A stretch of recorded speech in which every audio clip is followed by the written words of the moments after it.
여러분 안녕하세요. 강도사 제이입니다. 드디어 저희가 출애굽기를 읽게 되었네요. 축복합니다. 여러분 창세기는 잘 읽으셨나요? 제가 창세기를 보면서 여러 가지 느끼는 것들은 이게 몇 번을 창세기를 봐도 참 새롭다라는 생각이에요. 이번에도 창세기를 보는데 야, 이런 내용들이 또 있었네 라는 것을 제가 창세기는 참 많이 읽어봤는데도 불구하고 계속 새롭게 드는 생각들이 있다는 겁니다. 그러니까 지금까지 우리가 성경을 보고 있는 거겠죠. 성경을 읽을 때는 여러 가지 관점으로 볼 수 있어요. 그래서 여러분이 보통 성경을 읽을 때에는 어떤 스토리 진행 방식으로 성경을 보셨을 거예요. 그런데 또 다른 관점으로 성경을 볼 수도 있거든요. 그래서 잠깐 제가 그런 관점을 소개하자면, 왜냐하면 출애굽기에서는 스토리 진행 방식도 재미있지만 또한 다른 관점으로 볼 때 그 또 다른 재미를 느낄 수도 있거든요. 먼저는 구속사적 관점이에요. 구속사적 관점이라는 것은 어떤 하나님의 구원 계획에 맞춰서 보는 거죠.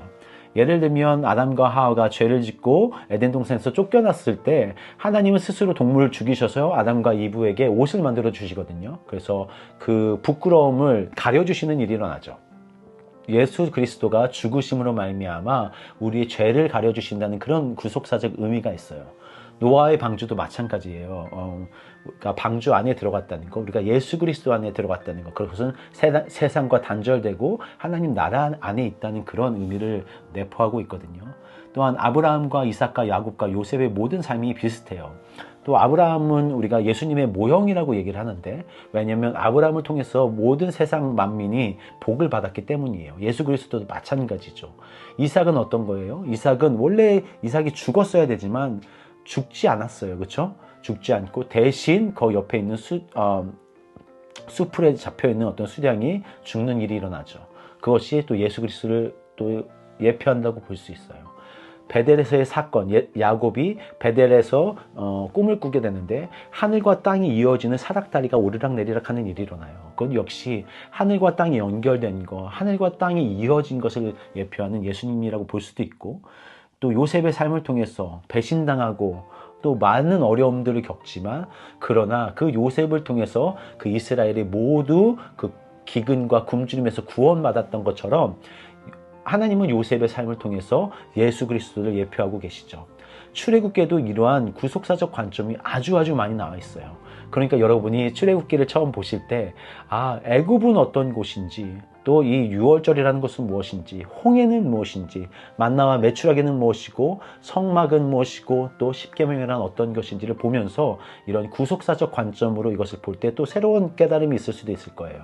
또 다른 한 가지를 보자면 언약적 관점에서 성경을 볼 수도 있어요. 하나님이 인간을 만드시고 약속하시면서 복을 주시죠. 그 복이 아브라함께까지 이어갑니다. 그리고선 또 아브라함과 새로운 언약을 맺으세요. 그 언약은 무엇이었냐면 일방적인 언약이었어요. 아브라함은 아무것도 하지 않아도 되었어요. 하나님 스스로 아브라함을 택하셔서 하셨던 언약이 무엇이었냐면, 나는 너에게 큰 민족, 창대한 민족을 줄 거야. 그리고 너로 말미암아 모든 복이 세상 사람들에게 임할 거야. 그것을 약속으로 주셨거든요. 그 이 약속에 따라서 하나님은 모든 일을 진행하고 계세요. 그리고 출애굽기에서도 마찬가지거든요. 이제 하나님과 이스라엘 백성이 언약을 맺는 일이 일어나요. 그리고서는 나는 너의 하나님이 될 거고 너희는 나의 백성이 될 거야. 그러면 내가 너의 하나님이 되기 위해서 너는 이렇게 행해야 돼 하는 그 율법을 주시면서 하나님은 하나님과 나와 하나님과 이스라엘과의 관계를 맺으시고 그 언약의 관계로 이끌어 가시죠. 그 언약의 결국 완성은 예수 그리스도시죠. 그래서 그 예수 그리스도를 말미암아 하나님의 모든 약속이 이루어지셨고, 예수 그리스도가 죽고 부활함으로 말미암아 하늘에 올라가시면서 우리에게 새로운 약속을 주시는 거예요. 내가 세상 끝날까지 너희와 함께 있을 거야. 그리고 내가 다시 올 거다. 이 약속을 우리에게 주셔서 우리는 지금 그 시대를 살고 있는 거죠. 그러니까 우리는 그 언약 약속의 시대를 살고 있는 거예요. 그러니까 성경을 보면서 하나님의 약속이 이루어지고 있구나를 우리가 볼 수 있는 거죠. 또한 하나님 나라의 관점에서 이 성경을 볼 수도 있어요. 하나님은 인간과 영원히 같이 사는 그런 하나님 나라를 꿈꾸셨다고요. 하지만 인간이 죄를 지음으로 말미암아 하나님과 분리되었고 그 분리된 인간을 다시 하나님께로 모아서 영원히 살기 위해 하나님은 차근차근 하나님의 나라를 준비해가고 계세요. 그래서 아브라함을 통해서 복을 주시면서 그 민족이 창대케 돼서 나라의 3요소인 백성과 주권과 땅을 하나씩 이루어 가시죠. 아브라함을 통해서 그 백성을 만들어 가시는 거예요. 이스라엘 백성이 200만이 넘는 엄청나게 큰 국민을 만드신 거죠. 그리고 나서 하나님은 시내산에서 모세와 언약을 맺으시고 이스라엘과 언약을 맺으시면서 하나님의 법들을 주세요. 주권을 허락하시는 거죠. 하나님의 주권적인 것들이 어떤 것인지를 우리에게 알려주시는 거예요.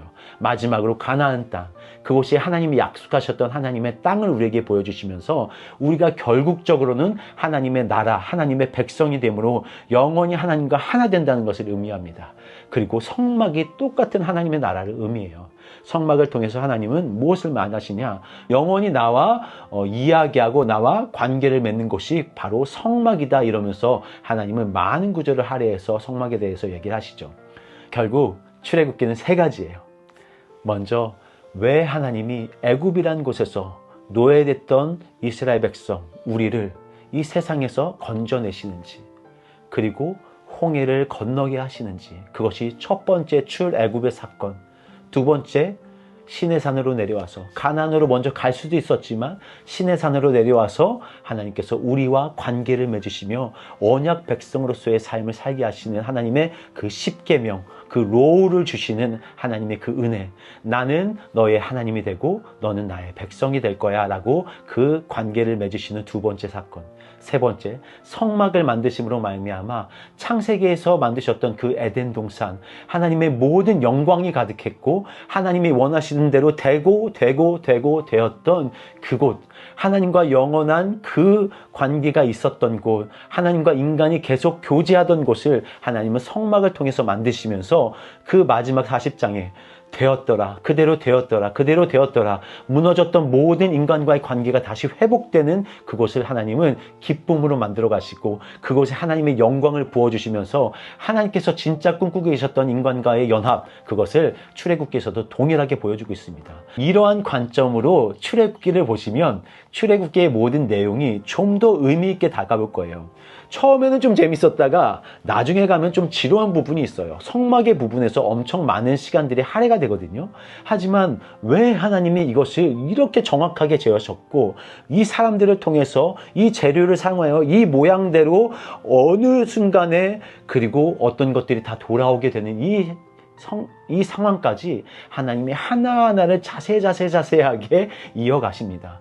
왜 그것이 언약적으로 또 하나님 나라적으로 구속사적으로 중요한지를 여러분이 그 가운데 좀 깨달아 간다면 출애굽기를 읽는 데 있어서 조금 더 수월하지 않을까 생각이 듭니다.